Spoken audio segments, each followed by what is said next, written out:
Imagine for a moment you're 18 years old, just beginning your journey into adulthood. You have dreams, hopes, and a world full of possibilities ahead. But then one night, everything changes. The man you thought you loved, the one who promised you forever, reveals a side of him you never could have imagined. What do you do when the man you trusted becomes a stranger? No, a monster right before your eyes. That's the story I'm about to share with you today. Hello, my dear friends. This is Grandma Matilda speaking to you from my little home here in Savannah, Georgia. I'm 78 years young now, and this beautiful place, full of history and charm, has embraced me after so much heartache. Today, I want to tell you a story I've kept in my heart for almost 40 years, a story of pain, yes, but more importantly, a story of overcoming. Before we start, I'd love to hear from you. How many children and grandchildren do you have? It makes me so happy to learn about the lives of the dear folks watching these videos. Please leave a comment below and don't forget to hit that subscribe button and give this video a thumbs up. It helps me so much and I want to continue sharing these stories with you. I was born in 1947 in a small town called Cape May, located on the beautiful New Jersey shore. If you've ever been there, you'll know it's a place frozen in time, with Victorian houses, colorful storefronts, and the ocean just beyond the beach. Back in those days, it wasn't the bustling tourist town you know today. It was a simple fishing village where everyone knew each other and children could play in the streets until dusk without worry. My father, Sebastian, was a fisherman. He'd leave early every morning in his wooden boat, which he'd built himself, and return home just as the sun was high in the sky, bringing fresh fish that my mother, Constance, would prepare. She was a strong woman, doing everything around the house, looking after me and my 4 older siblings, but she also made preserves that she sold to help us make ends meet. To this day, I can still smell the apple butter she would prepare in a copper pot. It was an art, really stirring the fruit for hours until it reached the perfect consistency. She would tell me, Matilda, the secret isn't just in the recipe, but in the love you put into it. And she was right. I've never been able to make apple butter as perfect as hers, no matter how carefully I follow the recipe. Childhood was simple, but it was happy. When I think back to my childhood in Cape May, I often imagine a place frozen in time, a small town nestled along the New Jersey shore, where the gentle waves of the Atlantic kissed the sand and the saltwater air was always just a breath away. The town was different back then. It wasn't the bustling tourist destination it is today, but a quiet fishing village where everyone knew each other's name, and where the rhythm of life moved to the steady ebb and flow of the tides. My father, Sebastian, was a fisherman and he was as much a part of the town as the sea itself. Every morning, before the sun had even cracked the horizon, he'd head out to sea in his wooden boat that he built with his own 2 hands. I remember watching him disappear into the mist, the silhouette of his boat just a faint shadow in the distance. The mornings were quiet, but my heart always swelled with pride knowing that he was out there doing something that mattered. When he returned, the boat loaded with the day's catch, he was always greeted with a warm smile and a cup of coffee from my mother, Constance. My mother was the heart of our home. She didn't just take care of the house and the 5 of us kids. She also helped to support our family by making preserves and crafts that she sold to make ends meet. She had a natural talent for turning simple things into treasures, and her preserves, especially her apple butter, were legendary. The entire house smelled of sweetness during the fall as she stirred that copper pot for hours, carefully watching the consistency until it was just right. I often stood beside her, watching her work. She didn't just teach me how to measure and mix ingredients. She taught me that the secret to making something great wasn't just in following the recipe, but in putting your heart into it. I'll never forget how she'd say, Matilda, the secret isn't just in the recipe, it's in the love you put into it. And she was right. Love was in everything she did. It was in the way she folded the laundry, the way she made the best pies in town, and the way she always had time to listen, no matter how many chores she had. Childhood was simple but rich. The days were filled with small joys, like riding our bikes down the sandy roads, playing in the streets with the other kids until the sun began to set, or sitting around the kitchen table for dinner where we'd share our stories from the day. There was a comfort in the simplicity of it all, a feeling of security in knowing that no matter what happened, my family was there, and we were all in it together. One of my fondest memories was sitting on the porch with my father in the evening after he came back from his long day out at sea. He'd sit back in his chair, his weathered face relaxed in the warm glow of the setting sun, and we'd listen to the sound of the waves crashing in the distance. He'd talk about the sea, about the tides, the storms, and the days when the fish were plenty. But more often than not, he'd just sit in silence with me, content with the peace of the moment. Looking back, I see now how much I learned from those moments of quiet reflection. My father taught me the value of hard work, of dedication, and of appreciating the simple pleasures in life. He didn't need to say much, his actions spoke louder than words ever could. From him, I learned that you don't need a lot to be happy. What mattered was that you loved what you did and that you did it with everything you had. And my mother, with all her quiet strength, showed me how to nurture, how to give, and how to find joy in the small moments. She had a way of turning even the most mundane tasks into something beautiful, whether it was making preserves, sewing a dress, or just making sure everyone had what they needed. I never realized it at the time, but those lessons shaped me in ways I couldn't have understood then. In those early years, I wasn't aware of the struggles my parents faced, how hard they worked to provide for us, how much they sacrificed so that we could have more than they did. I didn't know that my father's boat, though built with love and care, sometimes barely kept us afloat financially. And I didn't realize how little my mother had for herself because she was always giving, always taking care of us. But the lessons were there. Every day in everything they did, my parents taught me that love is the most important ingredient in any life. It's the love you pour into your work, into your family, and into the world. And it's the love that carries you through the toughest times, even when you don't think you have enough left to give. As I grew older, I began to understand just how much that love shaped me. It was the foundation of everything I did, from my early days of making preserves with my mother to the way I approached life as a young adult. That love, that warmth, stayed with me through all the ups and downs that came my way. It was that love that helped me overcome the hardships I would face later in life. Growing up in Cape May during the 1950s was like being part of a simpler time, one where the world felt both large and small at once. People in town lived in a tight-knit community where traditions were passed down and every morning was the same routine. But for me, as a young girl, life was defined by more than just the ebb and flow of the tides or the sound of the fishermen returning with their catch. Life in the 1950s, especially for women like me, was defined by the expectations that society placed on us. Back then, there weren't many options for women, especially in a small town like ours. The world seemed to have already decided what we were supposed to be: wives, mothers, and caretakers. There was little room for anything else, and it was expected that, once we hit a certain age, we would follow that path without question. I was no different. From a very young age, I knew what my role was going to be. My mother never told me directly, but her life, a life of care, sacrifice, and homemaking, was the blueprint that society laid out for me. When I was young, I had dreams, just like any child. I wanted to see the world beyond our little town. I wanted to do things that I loved, like learning and exploring new ideas. But those dreams were quickly overshadowed by the growing realization that those weren't the things I was meant to focus on. Schooling, for girls like me, was almost an afterthought. By the time I was 10, I was already helping my mother with chores around the house, learning how to make preserves, and getting an early education in running a home. When I reached the 4th grade, my education stopped. You see, in those days, girls didn't need much schooling. The idea was that once we were of age, we would be married, and that was the most important thing we could do. Why study more? Soon you'll be married, and you'll be taking care of a home, they would say. Education was considered a luxury, not a necessity, especially for girls from humble families like mine. My parents, though loving and supportive, never pushed me to stay in school. Instead, they followed the prevailing mindset of the time, which was that a girl's place was in the home, and that preparing for marriage and motherhood was all we needed to focus on. It was a tough pill to swallow, but looking back, I understand that it wasn't just my family's choice, it was the reality for women all around the country in the 1950s. Society had already determined our future before we could even begin to dream. This is what you're meant to be, they seemed to say. And I accepted that reality like so many others did, without fully realizing the doors that were being closed to me. By the time I was 15, I had already learned to make crafts from the shells I found on the beach and had begun to sell them to the tourists who visited Cape May in the summer. My mother taught me how to make preserves, and I would help her during the long hours, chopping fruits, stirring the pot, and packaging the finished jars to sell at the local market.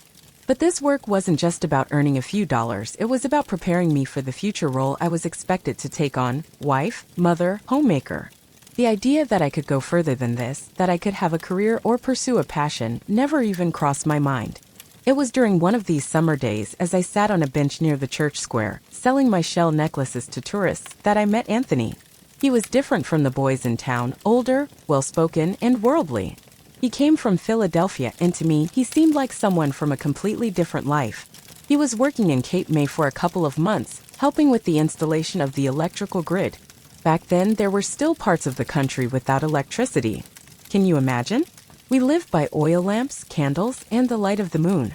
So when Anthony bought a necklace for me, it was as though he had bought a piece of the world I had always dreamed about. Anthony was charming, and he told me stories of the places he had been, the things he had seen. One day, "I'll take you to Philadelphia," he promised me, after buying a necklace I had made. I didn't know it at the time, but that promise would change my life forever. He was different from anyone I had ever met, and against my parents' wishes, we began to meet in secret. It was a secret love, a love I wasn't supposed to have. But Anthony made me believe that the world was bigger than what I knew. He made me feel like I was special, like I could be more than what society expected me to be.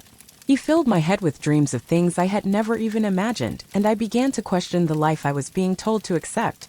But despite everything Anthony said, deep down, I still understood what my life was supposed to be. I couldn't escape the weight of societal expectations. I was young and naive, and I believed in the promises of love that Anthony made.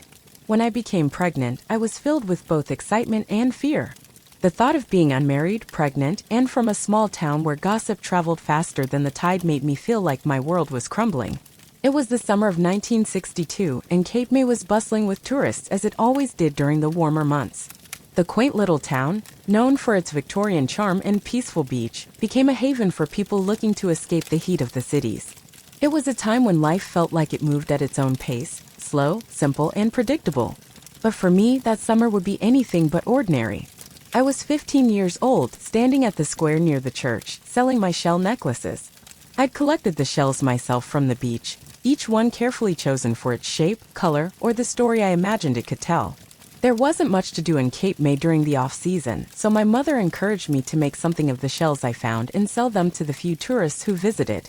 It wasn't much money, but it gave me a sense of independence, something I had longed for. I had seen all kinds of people pass through that square, the regulars who came every year, and the new faces that seemed to fill the air with excitement. But on this particular day, someone stood out to me, someone who would change my life forever. Anthony wasn't like the boys I had grown up with. He was different. At 25, he was older than the boys in town, and it wasn't just his age that set him apart. He carried himself with a quiet confidence, as though he had seen more of the world than anyone I knew. I'll never forget the first time I saw him. He approached my table with a warm smile and asked about the necklaces I had on display. His eyes were kind, and his voice had an ease to it, a sort of calm that immediately drew me in. "These are beautiful," he said, holding one of my necklaces up to the light. "You made these?" I was a bit shy at first, but I nodded, trying to act casual. "Yes, I made them myself. I collect the shells along the beach." He seemed genuinely interested, not just in the necklaces, but in me. He asked me about the town, about life in Cape May, and before long we were talking like old friends. He told me he was working in town for the next 2 months, helping to install the new electrical grid. I was fascinated by him. He wasn't from here, and he spoke of places I had never heard of. He had stories of cities, of adventures, and of things beyond Cape May that filled me with wonder. One day, "I'll take you to Philadelphia," he said with a grin after buying a necklace. "I'll show you the big city.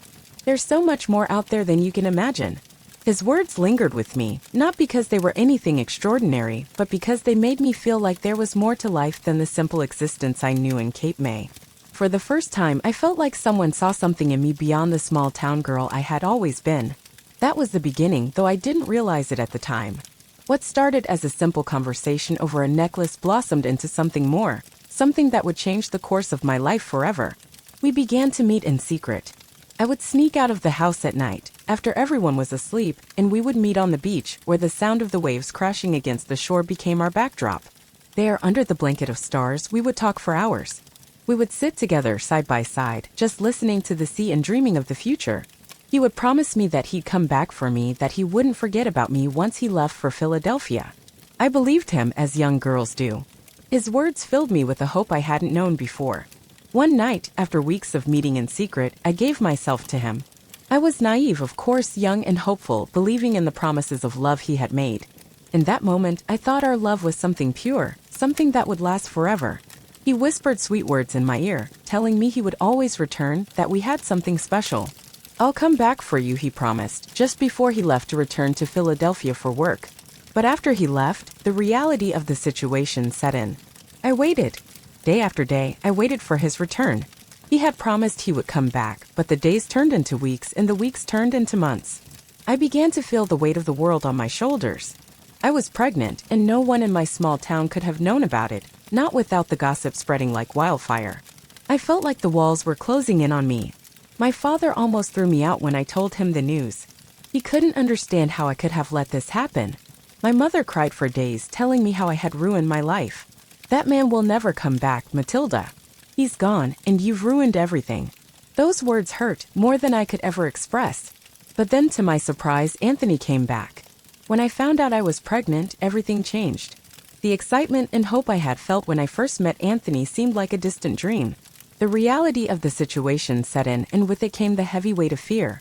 I was 18, unmarried, and living in a small town where everyone knew everyone else's business. To be pregnant and unmarried was unheard of. The gossip that would follow me was inevitable, and I could already hear the whispers behind my back, the judging eyes that would surely follow me wherever I went.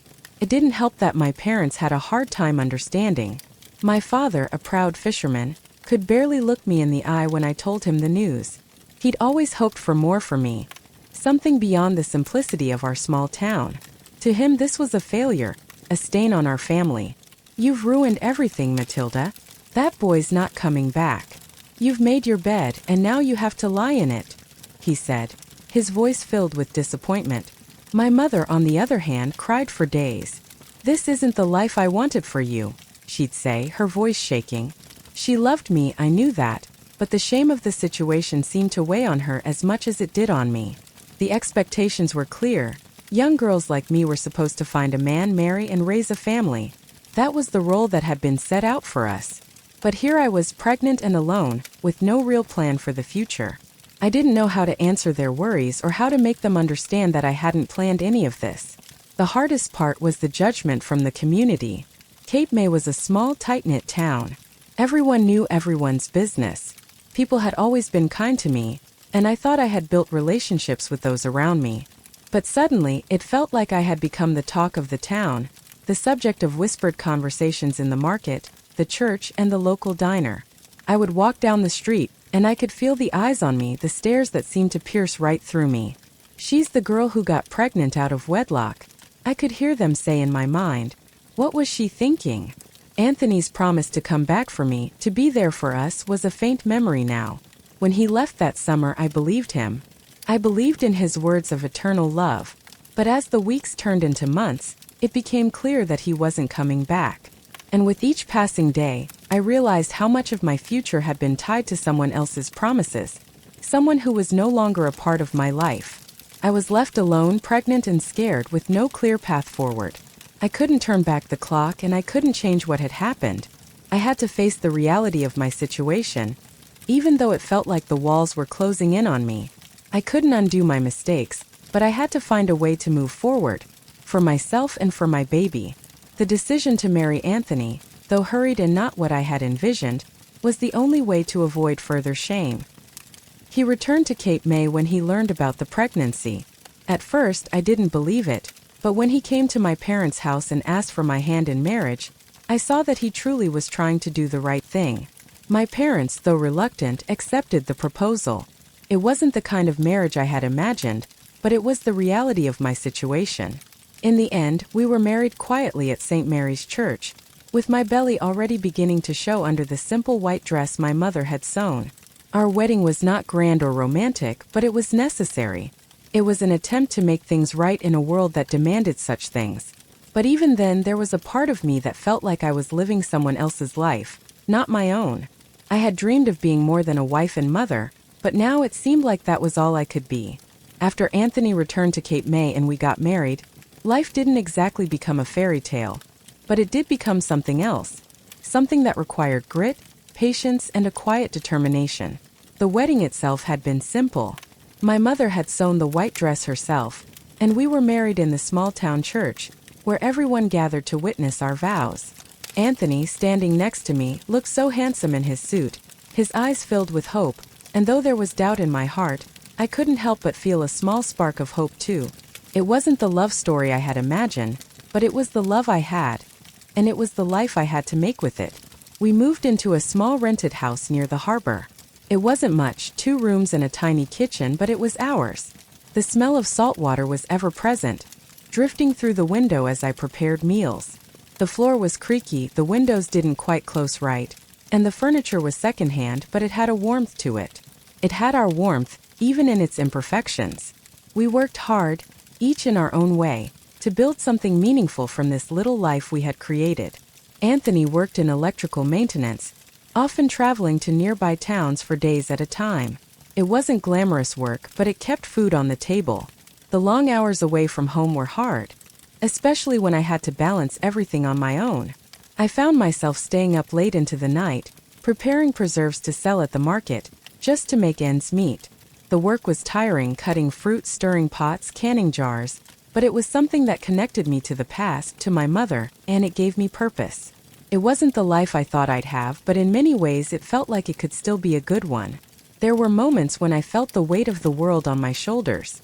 Anthony's absences weren't easy to bear, and the reality of our small home and the struggles we faced sometimes felt overwhelming. But there were moments too when everything seemed to fall into place.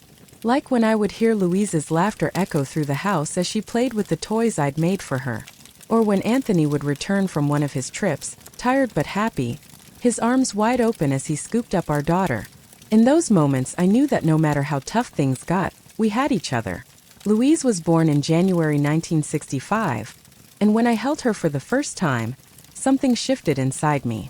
There was a new kind of love in my heart, one that I hadn't known before. It was overwhelming and beautiful and terrifying all at once. Suddenly, my life didn't just belong to me, it belonged to her too. And I knew with every fiber of my being that I would do whatever it took to give her the life I didn't have. The struggles I faced seemed small in comparison to the love I felt for my daughter. The first few years were hard, no doubt.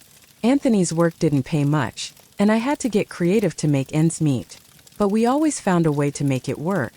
I would sell my preserves at the market and make crafts to sell to tourists. I became good at stretching every dollar, at making something out of nothing. And though we didn't have a lot of material things, I realized that we had everything we needed. We had each other and we had love. It was around this time that the town began to change. Cape May, with its quaint charm, started to become a tourist destination. The beaches grew crowded, the shops flourished, and with the tourists came new opportunities for people like us. Anthony started doing small maintenance jobs for the new guest houses that were opening around town. It wasn't much, but it added a little more to our meager income.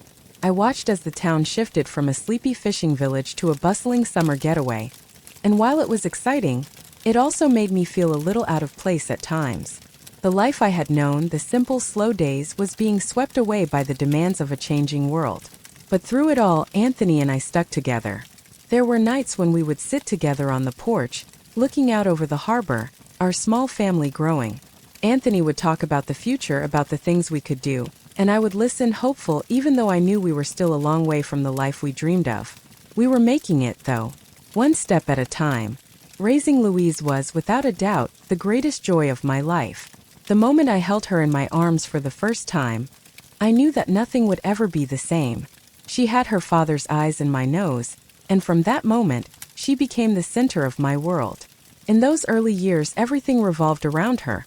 Feeding her, changing her, comforting her when she cried. But even more than that, I began to see a future for her that was brighter than mine ever had been. The first few years were, of course, exhausting. Anthony and I worked hard to make ends meet. Anthony's job, though steady, didn't pay much, and I did what I could to help, making preserves and selling them to tourists, crafting little trinkets to sell at the local market. Every dollar we made was stretched thin, but we managed. The house, though small, was warm with love, and Louise quickly became the joy that made all of our struggles seem worthwhile. But as she grew, so did her curiosity.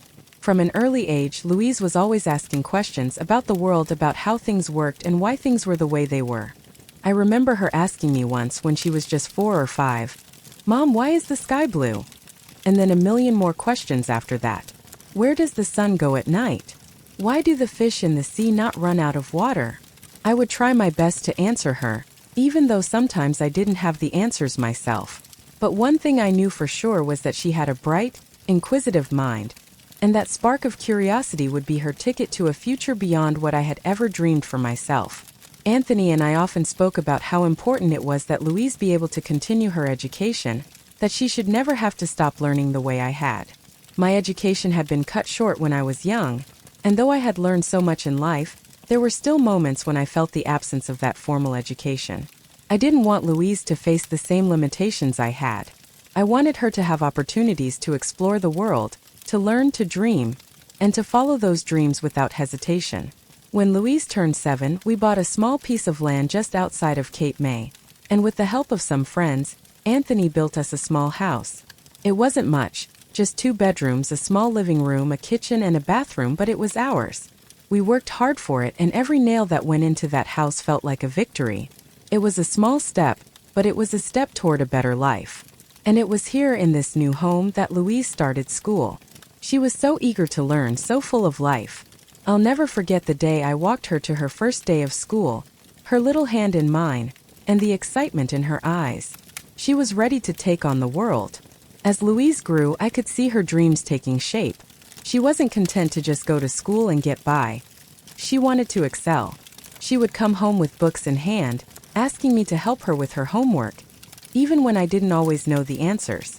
But I encouraged her every step of the way. I knew she had something special in her. She was determined, bright, and above all, curious about everything around her. Anthony and I didn't have much in the way of money or material possessions, but we gave Louise something more important. We gave her the belief that she could do anything, that no dream was too big. We talked about her future all the time. "What do you want to be when you grow up, Louise?" I would ask, and she would respond with her usual enthusiasm. "I want to be a teacher, Mom. I want to teach children just like my teacher does." That dream stayed with her as she grew older, and I watched with pride as she excelled in school. She wasn't just doing well academically, she was passionate about it. She wanted to make a difference in the world, just like the teachers who had guided her through school. She spent hours reading, writing, and working on projects, determined to make her dreams a reality. At 16, when Louise was preparing to graduate high school, the excitement of her future was palpable. She had already decided that she wanted to attend college, and we did everything we could to make that dream a reality. We didn't have the money for expensive college tuition, but I knew how important this opportunity was for her. We worked together to apply for scholarships, and she spent her nights filling out applications, writing essays, and preparing for the future she had always imagined. It was around this time that I realized how much I had changed since becoming a mother. The girl who had grown up believing that her future was set in stone, that there was no way out, was now the woman who was determined to make sure her daughter had everything she needed to succeed. I was no longer just trying to survive. I was building something for Louise, something that would give her the chance to dream bigger than I had ever been able to. When Louise was accepted to a university in Philadelphia, I could hardly believe it. I remember the day we received the letter. We both opened it together, our hands shaking with excitement, and when I saw the words "Congratulations, you have been accepted to the University of Pennsylvania," I felt tears fill my eyes. This was it. She was going to achieve her dreams. As the years passed, Cape May began to change in ways I never could have predicted. When I was younger, the town had always been a quiet place, tucked away on the southern coast of New Jersey.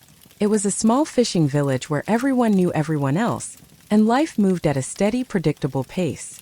The sounds of the sea, the creaking of fishing boats, and the soft whispers of the ocean breeze were the rhythms we lived by.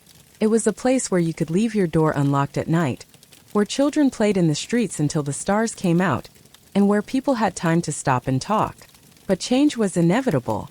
As the 1960s unfolded, the world around us started to shift, and Cape May was no exception.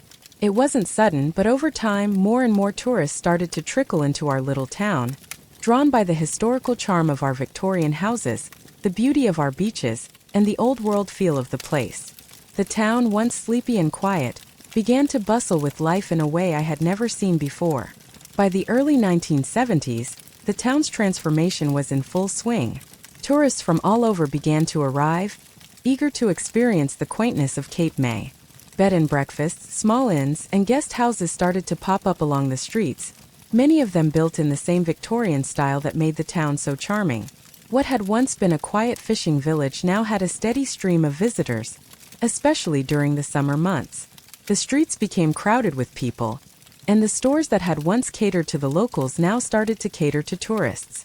It was an exciting time, but also one that left me feeling a little unsure. For a small town like ours, The influx of tourists was both a blessing and a challenge. While the local businesses began to thrive, it also meant that the town was becoming something different. The old Cape May, the quiet, peaceful place I had grown up in, seemed to be fading away. It was being replaced by something louder, more commercial and faster-paced. For Anthony and me, though, the changes presented new opportunities. As tourism grew, so did the demand for services, restaurants, shops, and maintenance for the growing number of guest houses. Anthony, ever the practical man, saw this shift and decided to take advantage of the new opportunities.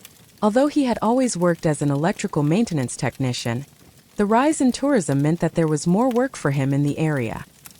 He began to take on small maintenance jobs for the new guest houses that had started popping up all around town. It wasn't a glamorous job, but it was steady work, and for someone like Anthony, that was enough. For me, the change also brought new opportunities, though they weren't always immediately obvious. As the tourist traffic increased, so did the demand for handmade goods. Many of the tourists who visited Cape May were looking for something special to take home with them, something unique that reflected the charm of the town. That's when I realized that the preserves I had been making for years, the same ones I had made with my mother when I was young, could be sold to tourists. At first, it was just a small idea, something I did on the side to make a little extra money. But as the years went on, I began to see how much people appreciated the old-fashioned flavors I had perfected. The apple butter, the jams, and the preserves I had learned to make from my mother became a part of what tourists wanted to take home. They were seeking something that felt authentic, something made with care, and something that represented the simpler, slower life of Cape May. So, I started selling my preserves at the local market, setting up a small stand on weekends when the town was busiest. At first, it was just a few jars here and there, but word spread quickly. People loved the homemade taste and the fact that it was something unique to Cape May. The market was a great place to meet people, to hear their stories, and to see the smiles on their faces when they tasted something made with love and care. It wasn't much, but it gave me a sense of pride. At the same time, Anthony was taking on more work. With the new businesses opening up in town, he was able to do small repairs and electrical work in the guest houses.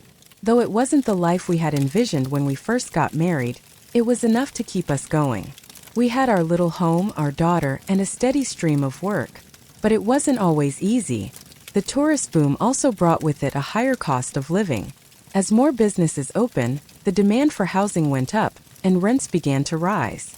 The small piece of land we had bought years ago, where we had built our modest home, was now surrounded by guest houses and shops. What had once been a quiet neighborhood felt a little less like home. But we adjusted. We adapted. Like everyone else in Cape May, we had to make do with the changes that were happening all around us. As the years passed, I watched Louise grow into a young woman with dreams bigger than the small town we lived in. From the moment she could talk, I knew she was different. She asked questions constantly, eager to learn about the world around her. I'd sit with her after school, helping her with her homework, answering her many questions, and listening to the ideas that filled her curious mind. She was bright, full of potential, and determined to learn as much as she could. I remember one evening she asked me a question that stuck with me for years. "Mom, why is the sky blue?" I tried to explain it the best I could, but I could see the frustration on her face. She didn't just want answers. She wanted to understand everything, to dig deeper. Her questions about the world continued to grow as she did, and it became clear to both Anthony and me that we wanted something better for her than we had. We both knew that education was key, education was the gateway to everything she could become, and we were determined that she would have every opportunity to study and grow.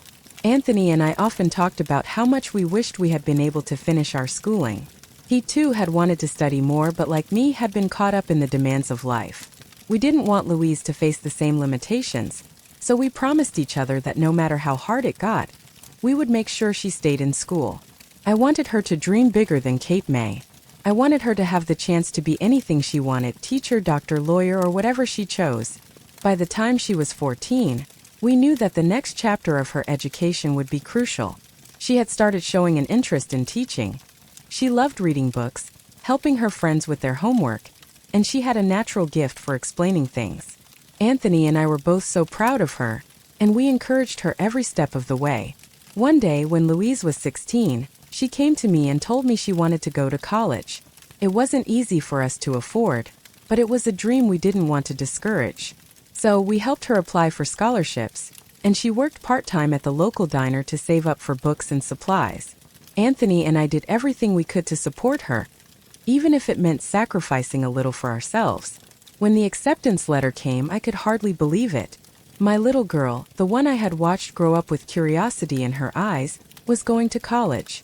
It felt like a victory not just for her but for both of us. We had all worked so hard to get to this point, and it was a moment of pride for our entire family. Louise would be leaving for Philadelphia soon, and though I was thrilled for her, there was a part of me that was filled with sadness. It was the kind of sadness that comes from knowing your child is growing up and stepping out into the world without you by her side every day. We spent the weeks leading up to her departure preparing. Anthony and I helped her pack, and though we tried to hide it, I could see the tears in his eyes as he watched her get ready to leave. She was our only child, and letting her go was harder than I thought it would be. I remember the night before she left, we all sat around the kitchen table, trying to act like it was just another day. Louise tried to be brave, but I saw the way her hand shook as she held the spoon while stirring the jam we had made together. "Mom, I'm going to miss you so much," she said quietly, her voice full of emotion. "I'll miss this place, and I'll miss you both." The morning she left, I hugged her tight. "Go out there and do great things, Louise," I whispered, holding back my own tears. "We're proud of you. You can do anything." Anthony, though practical, also hugged her, reminding her, "Remember, Philadelphia's not too far away. You can always come back home when you need to." After she left, it was just Anthony and me again. The house felt quieter without her. It was hard at first, but we knew it was the right thing for her. She was chasing her dreams, and that was what mattered most. She would visit during the holidays, and every time she came home, she seemed different. More mature, more confident. It was a joy to see the woman she was becoming. But during her final year of college, something unexpected happened. She introduced us to Robert, a tall, handsome man with an air of confidence. He was a professor at the university, well-educated and well-spoken. Louise told us that he was serious about her, and that they were planning to get married once she graduated. First, I was uncertain. The age gap bothered me. He was 15 years older than Louise, and there was something in his eyes that made me uneasy, though I couldn't put my finger on it. Still, I kept those thoughts to myself. After all, I had married young too, and Anthony had been older than me, though not by as much. Anthony, on the other hand, liked Robert from the start. They spent hours talking about politics and history, discussing everything under the sun. Anthony, being a simple man, didn't have the education Robert had, but he admired his intellect. "He's a good man, Matilda," Anthony would say. "He's got a secure future, and I can see how much he loves Louise." When Louise and Robert got married, it was a simple ceremony at St. Mary's Church. Louise looked beautiful in her wedding dress, glowing with happiness. We had the reception in our yard, surrounded by friends and family. The day was filled with love, joy, and celebration. Robert seemed genuinely happy to marry Louise, and I wanted to believe in their love. It didn't take long for me to start noticing small changes in Robert, things that made my stomach twist with discomfort. At first, he seemed like the perfect match for Louise. Charming, well-spoken, and incredibly kind. He was well-educated, a professor at the university where Louise had studied, and his confidence and knowledge were impressive. He would sit with Anthony and me in the evenings, sipping coffee on the porch, and the conversation would flow effortlessly, especially when they discussed history or current events. Robert's opinions were strong, and Anthony, though simpler, listened with admiration. I remember thinking that maybe I had been too quick to judge him. Louise seemed so happy, and that was all that mattered, wasn't it? I wanted to believe in her happiness, to trust that she had made a good choice. But as the months went by, little things started to stand out, things I couldn't ignore. The first time I felt uneasy was when Robert started making subtle comments about my appearance. It was a beautiful summer evening, and we were all sitting around the table after dinner, enjoying a warm breeze that drifted in from the sea. Robert, as usual, was well-dressed, his shirt ironed neatly and his hair styled. I had been wearing a simple dress, one I'd had for years, and was tired from a long day of working in the garden. As I reached for the salt, Robert looked at me and said, "You keep yourself very well for your age, Mrs. Matilda. You're looking more youthful than I expected." struck me as odd at the time. I smiled politely, but I couldn't help but feel a little uncomfortable. Why did he feel the need to comment on my age? Why did he say it in such a way, as if he were inspecting me? The conversation quickly moved on, but I noticed that he seemed to do this more often. Comments about how well I had aged, or how well maintained I seemed, as though I were some object to be admired. The way he looked at me made me uneasy, like he was evaluating something that shouldn't have been his to evaluate. But I didn't want to make a fuss, especially when Louise seemed so happy with him. The unease deepened over time. Robert began to show up unannounced at our house when Louise was away, sometimes bringing a bottle of wine with him. He would say it was to celebrate life, or just to share a drink with us. The first few times I didn't think much of it. We had always been a close family, and having a drink with family was a simple pleasure. But then the wine began to flow more frequently. He would insist on it, making sure we had a glass before dinner, often pouring more than we needed. It wasn't just his generosity that made me uncomfortable, it was the way he behaved when he drank. On one particular evening, after a few glasses of wine, I noticed that his demeanor had changed. He was more forward, his words a little sharper, and his comments started to become more pointed. "Matilda," he said one night, his voice lowering in a way that sent a shiver down my spine. "You've aged like fine wine. There's something about you. Something I've always admired." I forced a smile, trying to laugh it off, but I could see that Anthony hadn't noticed the shift in Robert's behavior. He was too caught up in the conversation, too interested in what Robert had to say. I, however, couldn't shake the feeling that something wasn't right. Over the next few months, Robert's behavior continued to change. His visits became more frequent, and his comments grew more personal. I could feel the tension building every time he came over, like something was simmering beneath the surface. It wasn't just his words that bothered me, it was the way he would touch his glass of wine, his fingers lingering a little too long on the rim, or the way he would stand just a little too close when we spoke. I tried to brush it off, thinking I was being overly sensitive, but deep down, I knew something wasn't right. One evening, Louise was out with friends and Robert stayed behind to help me with some tasks around the house. He offered to help clean the dishes, and I accepted, not thinking much of it. But as we worked side by side in the kitchen, I felt his presence too closely behind me. His breath was too warm on my neck, and when I turned to grab a dish, his hand brushed against mine, lingering for a moment longer than necessary. I stepped back, my heart racing, and tried to excuse myself. "I think I've had enough for tonight, Robert," I said, forcing a smile. But Robert didn't seem to notice my discomfort. Instead, he leaned in slightly, his voice lowering to a near whisper. "You know, Matilda, I've always admired your strength and grace. I think you're a woman who could handle a lot more than most people realize." I felt a wave of nausea wash over me. My mind raced, trying to process his words. This wasn't the Robert the First had known. The man who had once seemed so charming, so kind, was now crossing boundaries I wasn't comfortable with. It was one of those warm summer nights when everything felt a little too quiet, a little too still. The kind of night where the air feels heavy, almost as if the world is holding its breath. I had no reason to believe that anything was wrong. It had been a long day of preparing preserves for the local market and doing my usual tasks around the house. My heart, though, felt uneasy. I had been noticing little things that made me uncomfortable, but I had brushed them aside, thinking I was overthinking it. The evening started like any other. Louise was away at college in Philadelphia, and Anthony had gone out for a night of fishing with some friends. The house was peaceful, just as I liked it. It had always been that way, just Anthony and me, sharing quiet evenings, enjoying the simple moments that came with a life built on love and routine. I had just finished dinner and was clearing the dishes when I heard a knock at the door. I wasn't expecting anyone. I opened it to find Robert standing there, holding a bottle of wine in one hand, a smile on his face that didn't quite reach his eyes. "Matilda," he said, his voice smooth. "I thought I'd stop by to check in. It's been a while since we had a good conversation, don't you think?" I didn't want to let him in. There was something about the way he stood there that made my skin crawl, but I hesitated. He was Louise's husband, after all. And he had always been charming, always so polite and thoughtful when we were all together. What harm could a little chat do? I invited him in, and we sat at the kitchen table. I was careful to keep my distance, trying to stay focused on the simple task of putting away the dishes. But I couldn't shake the feeling that something was off. Robert poured us both a glass of wine, and we talked about the weather, about life in Cape May, and about the changes that were happening in town. The conversation seemed normal enough, but his eyes, always so intense, kept straying toward me in a way that unsettled me. "Matilda," he said after a few moments, his voice quieter now, "you've been a part of this family for so long.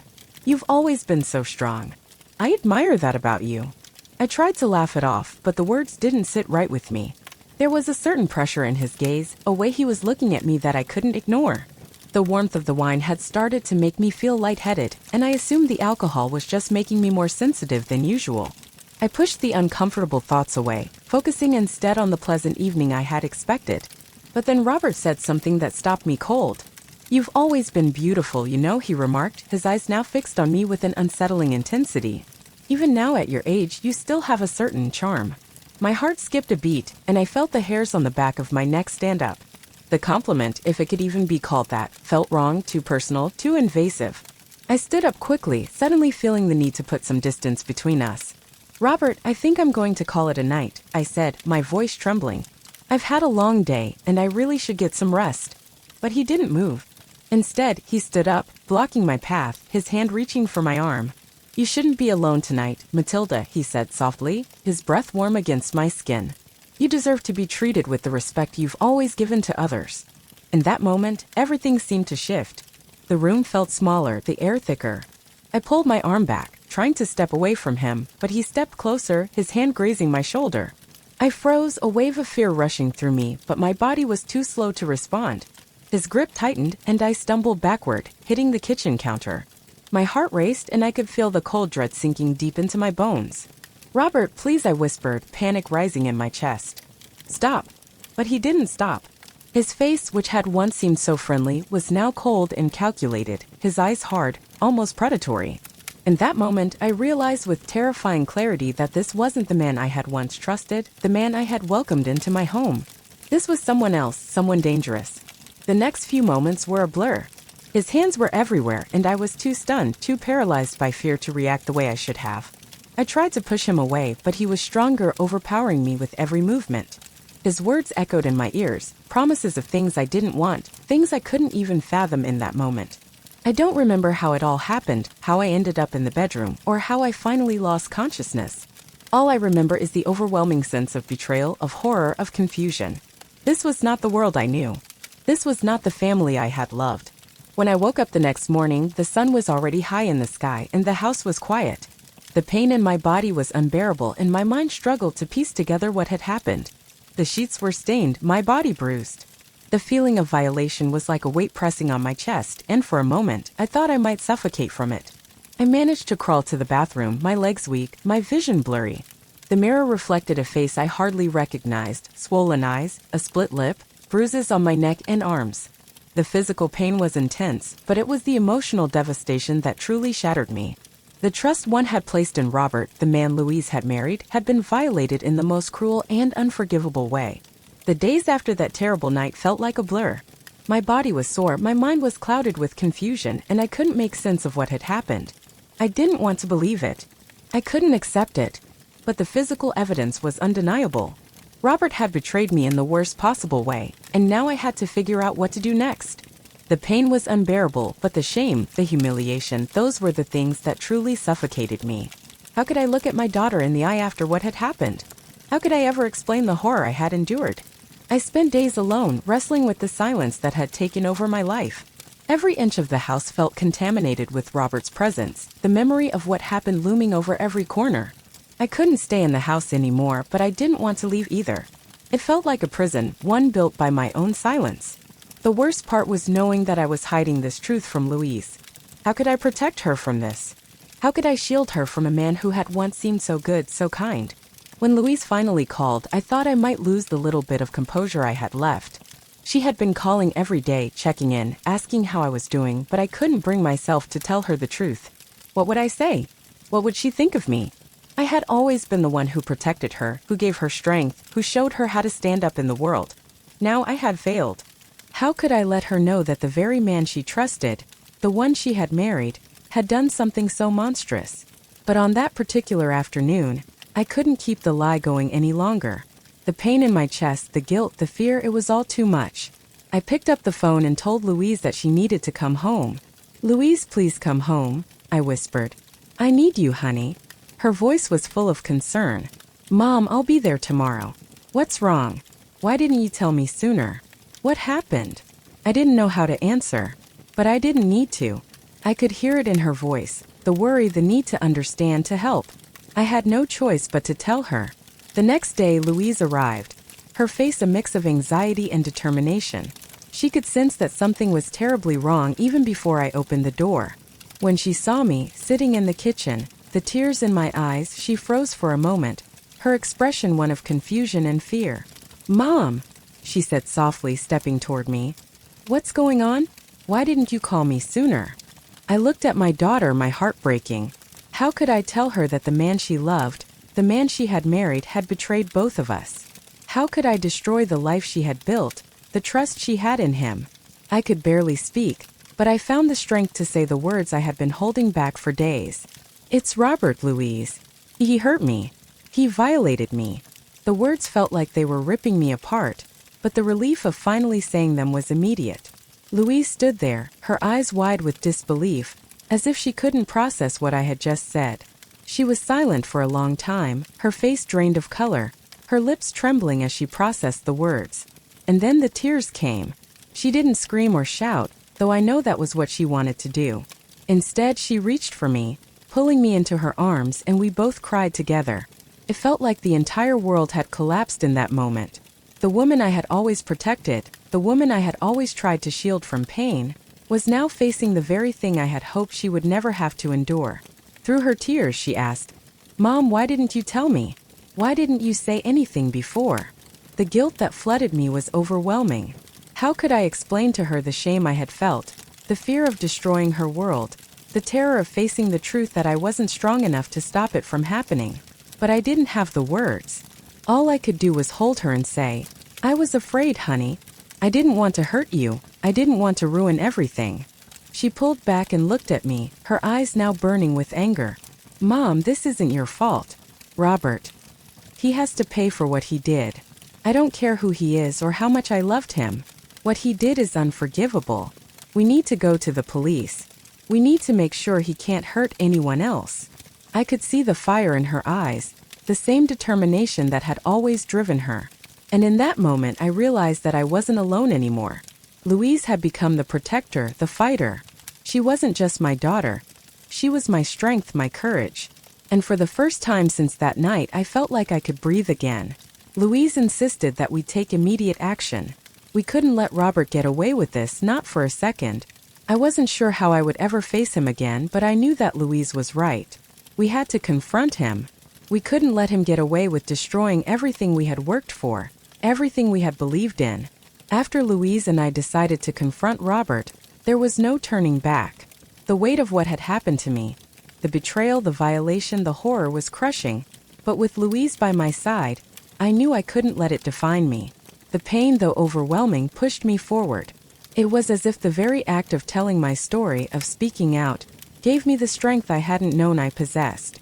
The hardest part, though, was yet to come. The fight for justice. When we went to the police station, I could see that Louise's anger was matched by a deep resolve to make sure Robert paid for what he had done. We walked into that office together, hand in hand, our hearts racing with the fear of what might come next. The sheriff was a middle-aged man named Sylvier, and he received us with an air of impatience.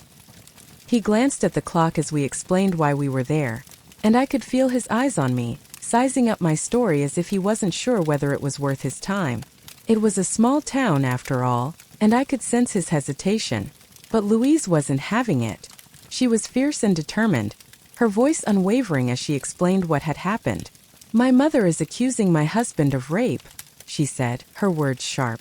"And we have the medical evidence to prove it." The sheriff's eyes narrowed, and he flicked through the papers in front of him. "You're accusing a well-respected university professor of such a thing?" he asked, raising an eyebrow. "Are you absolutely sure this isn't a misunderstanding?" His words felt like another slap in the face. I could hear the disbelief in his voice, and I could see it in his eyes. As if I, a widow from a small town, could have somehow misunderstood the violence that had been done to me. As if I could have somehow misinterpreted the pain, the fear, the trauma. But we stood our ground. I was sure, and so was Louise. The sheriff reluctantly filed our report, but I could tell he was already preparing himself for what he assumed would be a fruitless endeavor.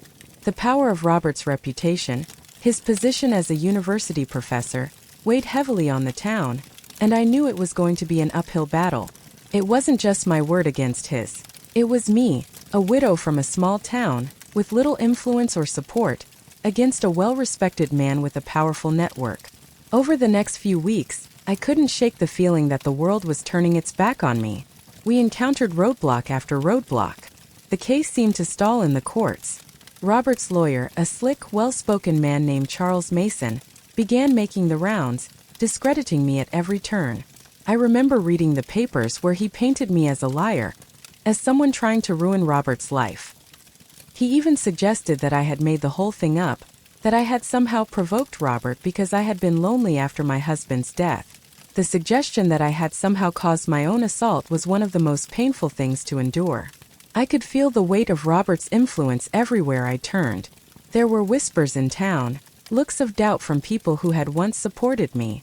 A few people even suggested that perhaps I had misunderstood Robert's intentions, that I had read too much into his actions. It was as if I was being blamed for something I couldn't have possibly controlled. How could I fight against such a powerful man and win? But Louise wasn't going to let that happen. She stayed with me day after day, helping me through the painful process of reliving what happened. She helped me speak to the investigators to gather the evidence, to keep pushing forward when all I wanted to do was give up. The turning point came when Teresa, a former student of Robert's, came forward. She had heard about the case through the local news and, though she had stayed silent for years, couldn't remain quiet any longer. She too had been a victim of Robert's, drugged, assaulted, and left to suffer in silence. But hearing my story gave her the courage to tell hers. She wasn't the only one. Soon, 2 other women came forward, each with their own story of abuse by Robert. The moment Teresa stepped forward, everything changed. The case, which had once felt hopeless, began to build momentum. We were no longer alone. The silence we had fought so hard to overcome was broken, and other women too found their voices. The floodgates had opened, and it became clear that Robert's actions were not isolated. He had been using his position, his power, to manipulate and control vulnerable women for years. The case became a cause. Women's rights groups began to rally behind us.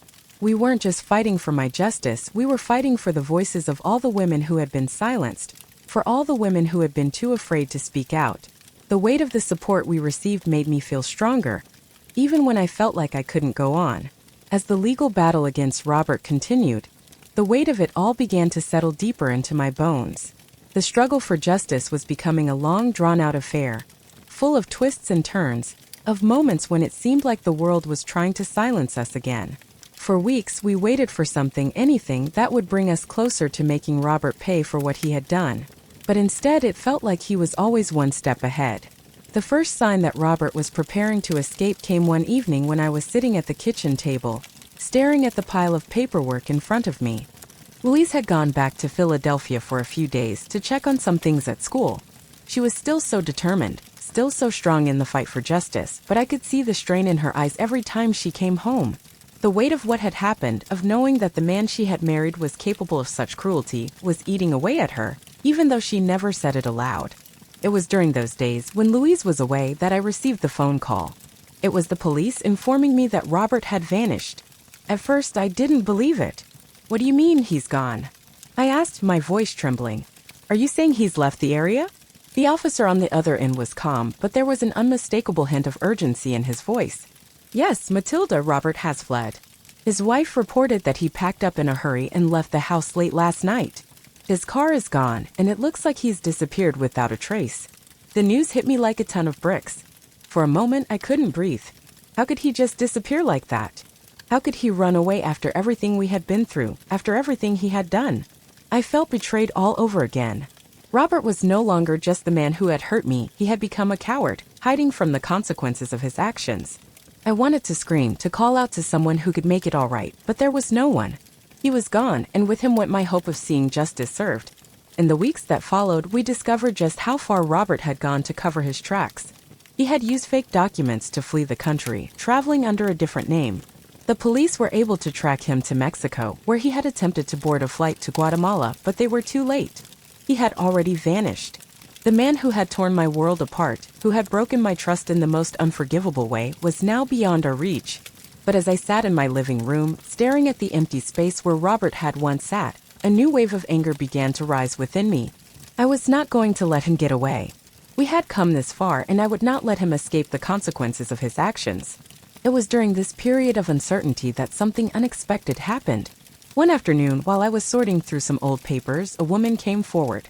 Her name was Teresa, a former student of Robert's at the university. She had heard about the case through the news, and something inside her clicked. She couldn't stay silent any longer. Teresa was nervous when she called. She didn't know me personally, but when she heard my story, she knew she had to share hers. I was one of Robert's students, she told me over the phone, her voice shaking. I didn't know what to do when it happened, but I can't stay silent anymore. He did the same thing to me. My heart sank as I listened to her words. Teresa's story mirrored mine in so many ways. Robert had invited her for coffee, drugged her drink, and assaulted her in a hotel room. She had woken up in a haze, disoriented, and unable to remember the details clearly. But she knew what had happened. She had tried to forget it, tried to move on, but hearing about my case had given her the strength to speak out. The shock of hearing from another victim, someone who had endured the same kind of trauma, left me reeling. But it also gave me a sense of purpose that I hadn't realized I had been missing. I wasn't the only one. There were others like Teresa, who had been hurt by this man, by his manipulation and his lies. The more I thought about it, the more I realized how many people Robert had hurt over the years. I wasn't just fighting for myself anymore. I was fighting for all the women he had victimized, for all the voices that had been silenced by fear. In the following months, 2 more women came forward, each with their own story of Robert's abuse. One was a colleague from the university, another was a woman who had worked with him on a research project years ago. Each one of them had suffered in silence, afraid of what might happen if they spoke out, afraid of the power Robert held over them. But together, we were stronger. Together, we had the power to take him down. The police reopened their investigation into Robert's past, and with the testimonies of these brave women, they were able to build a case that stretched beyond me, beyond my own trauma. We weren't just 4 voices, we were a chorus of women who had been silenced for far too long, and we were finally being heard. The moment we heard the verdict, the weight of everything seemed to lift, but only just for a moment. The courtroom was quiet, except for the sound of the judge's voice as he declared Robert guilty.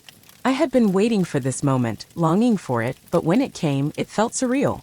My body was still shaking from the months of uncertainty, from the pain of reliving every detail of that night over and over again. The victory should have felt complete, but instead, it felt like the beginning of something else. Robert was sentenced to 15 years in prison for the crimes he committed against me and the others, with additional penalties for abuse of power and trust. The words rang in my ears as I sat there, staring at the man who had ruined my life. I wanted to feel joy, relief, but instead, I only felt exhausted. I had spent so many sleepless nights thinking about this moment, imagining what it would feel like when justice was finally served. But even as Robert was led away in handcuffs, I felt a strange emptiness. Was this truly the end? Was this the closure I had hoped for?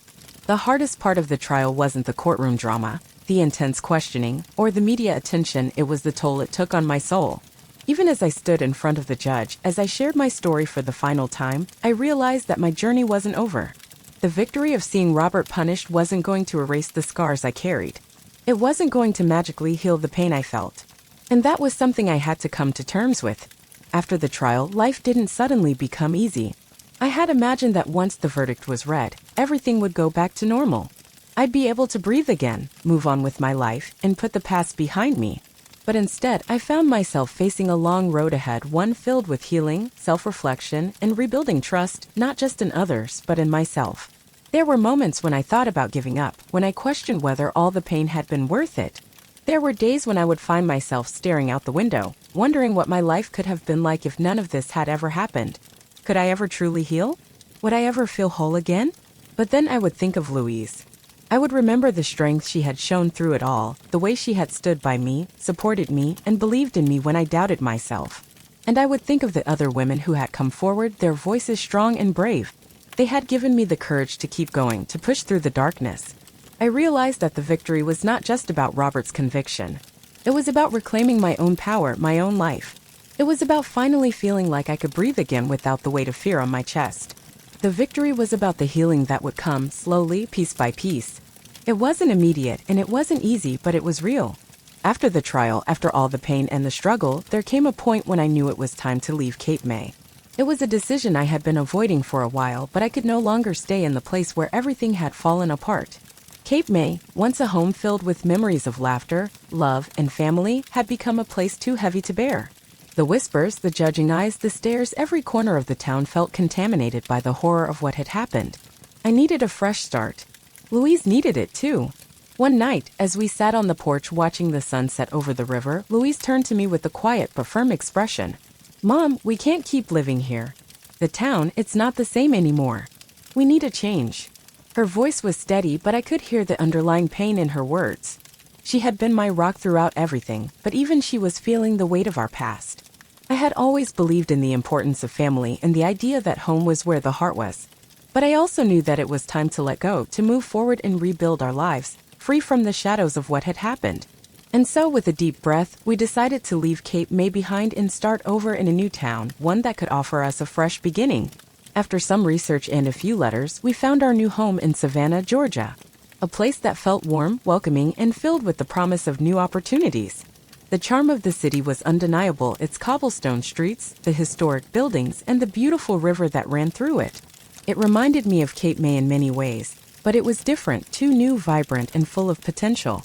A place where we could leave the past behind and make new memories, untainted by the pain we had endured. The move wasn't easy, though. We packed up our small belongings, sold the little house we had in Cape May for less than it was worth, and said goodbye to the town that had been home for so many years. There were moments when the sadness of leaving overwhelmed me. I felt like we were leaving behind more than just a place. I was leaving behind a part of myself. The memories, the dreams of what could have been. Those would always stay with me, even if the physical reminders were gone. But as we made our way down the long road to Savannah, I felt a sense of hope rise in my chest. Every mile that took us farther from Cape May felt like a little bit of the weight lifted from my shoulders. The quiet of the car, the sound of the tires on the road, gave me time to reflect on everything that had brought us to this point. It wasn't just the trial or the betrayal. It was the decision to rebuild, to start fresh, to heal. We found a small house in the historic district of Savannah, not too far from the river. It was simple, but it felt right. The first few days were spent unpacking, organizing, and getting to know the neighborhood. We were welcomed by friendly faces, by neighbors who didn't know our past, and that was exactly what we needed. No one here judged us. No one knew what we had been through. It was a clean slate, a chance to become part of something new, without the weight of our history hanging over us.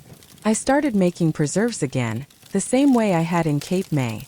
But this time there was a sense of joy in it, a sense of freedom. I sold my jams and jellies at local markets, slowly building a reputation for making the best preserves in the area. People loved the homemade taste, the flavors that reminded them of simpler times, and that brought a sense of pride to me. It wasn't just a business. It was a way to reconnect with myself, to find comfort in the things that had always brought me peace. Louise too found her footing. She quickly found work as a teacher at a local elementary school, and her natural ability to connect with the kids made her a beloved figure in the community. She began to make friends, to build a life that didn't feel like it was overshadowed by the pain we had left behind. She was, in many ways, thriving in this new chapter of our lives. And as for me, I began to see something I hadn't expected. Joy in the small things. The smell of fresh herbs in the garden, the sound of the birds singing in the morning, the quiet evenings we spent on the porch watching the sun set over the river. These simple moments brought me a peace I hadn't known in years. Starting over in Savannah wasn't just about finding a new place to live or a fresh start in a different town. It was about rebuilding myself, piece by piece, and discovering new ways to heal. For me, that process began in the kitchen. Back in Cape May, making preserves had always been more than just a way to earn a living. It had been a source of comfort. It was a connection to my mother, to my childhood, and to the simpler times in my life. The steady rhythm of chopping fruit, stirring pots, and filling jars gave me peace, even when everything else felt out of control. It was in those moments that I could breathe, slow down, and focus on something that brought me joy. In Savannah, I decided to give myself the space to reconnect with that love of cooking, but this time, it would be more than just a hobby. I didn't have any grand expectations, but I began making preserves again, just for myself at first. I started experimenting with new flavors and using southern fruits that were new to me, like peaches and blackberries, and the familiar comfort of making something from scratch began to fill me with hope. One afternoon, while shopping at the local market, I decided to share some of my jams with the vendor I had grown close to. I had made a batch of peach preserves, and it felt like the perfect time to offer it. She loved it and suggested that I set up a small stand at the next Sunday market. I was hesitant, but she encouraged me, reminding me that there was always a place for homemade, small batch products in a city as charming as Savannah. And so Matilda's Sweets was born. At first, it was just a small table with a few jars of preserves, a couple of homemade pies, and some lemonade. It wasn't much, but it was mine. I put my heart into each jar, remembering my mother's words. The secret isn't just in the recipe, Matilda. It's in the love you put into it. Those words stayed with me as I carefully packed each jar, making sure it was perfect. The response from the people in Savannah was more than I could have hoped for. They appreciated the warmth of something homemade, something that felt personal and authentic. It wasn't just about buying a jar of jam. It was about connecting with the person who made it, about feeling like they were a part of the process. People would stop by, ask about the flavors, and share their own stories of family recipes and traditions. For the first time since arriving in Savannah, I felt a real connection to the community. As business grew, I found myself falling in love with the process all over again. The simple joy of creating something from scratch, of turning a few fruits into something that could bring comfort and sweetness to others, was healing for me in ways I hadn't anticipated. It wasn't just about the money. It was about the joy of creating, of sharing a piece of my life with others. I began to experiment with different kinds of sweets, lemon squares, sweet potato pies, and even honey cakes. Every recipe felt like a tribute to my mother, to the lessons she had taught me in the kitchen. The small stand at the market quickly became a well-known fixture. People started asking for custom orders for birthdays, weddings, and local events. The more I baked, the more I realized that I wasn't just healing myself. I was helping others heal too. People would come by not just for the sweets, but for the warmth they felt when they spoke with me. It was as if the act of making food, of sharing a little bit of love with every jar and every slice, was a way to mend the broken parts of ourselves. I was also able to expand my business, moving into a small storefront in the heart of Savannah. I rented a little space near the historic district, and as the months passed, my business grew. It became more than just a way to earn a living, it became a part of who I was. Every day I poured my heart into my work, each jar of preserves carrying with it a piece of my story, my healing, my journey. As I sit here today watching the sun set over the river in Savannah, I often think back on the long, winding road that brought me here. The pain, the loss, and the betrayal still linger in the corners of my mind, but with each passing year, I've come to realize that the greatest victory wasn't the conviction, the trial, or even the new life I've built. No, the greatest victory was in the healing, in the way I was able to reclaim my life from the darkness and move forward with strength and grace. There were so many times I thought I couldn't go on. After everything that happened, I felt like I was drowning in pain. The fear, the shame, the confusion, those things tried to define me, to trap me in a life of sadness and regret. But I learned over time that the true measure of strength isn't in how you avoid the hard things, but in how you face them. The ability to choose healing, to rise above the scars, is the greatest victory we can achieve. For a long time, I believed that I could never be whole again, that the trauma of what happened to me would always hang over me like a shadow. But as I look back now, I see how far I've come, how much I've learned, and how much love has shaped this new chapter of my life. Through every hardship, every tear, and every challenge, I found resilience within myself that I never knew existed. Louise, too, has grown into a woman I could never be more proud of. She's found her own strength, her own purpose. And though I carried the burden of that pain for so long, I know now that I didn't carry it alone.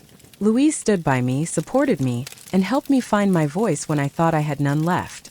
She taught me, too, that the bonds between us were stronger than anything Robert, or anyone, could ever try to destroy. And then there's Matilda's Sweets, my little business that started as a way to find comfort, and ended up becoming a symbol of my healing. With every jar of preserves, every pie I made, I felt myself slowly coming back to life. The simple act of creating something sweet out of what was once so bitter gave me strength I hadn't known I was capable of. It wasn't just about the income, it was about rediscovering joy in the small things, in the simple pleasures, and in the process of rebuilding.